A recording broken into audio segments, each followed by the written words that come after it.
É impossível ser grande sem falar de dores. Não tem como vencer batalhas sem carregar cicatrizes. Diploma fala do que você conquistou. Cicatriz fala do que você suportou. A dor é um agente de Deus. Porque nada te empurra mais para Deus do que a dor. Quando você está sentindo dor, a primeira pessoa que você lembra é de Deus. Deus usa a dor para te atrair para Ele, né? Você sabia de uma coisa?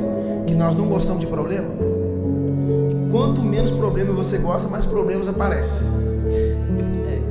Você não quer problema, eles estão lá.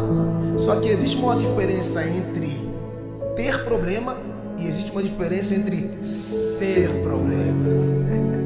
Tem gente que tem muitos problemas, mas tem gente que é o problema. Entende? Então quem tem problema tem capacidade de resolver, mas quem é o problema precisa ser resolvido.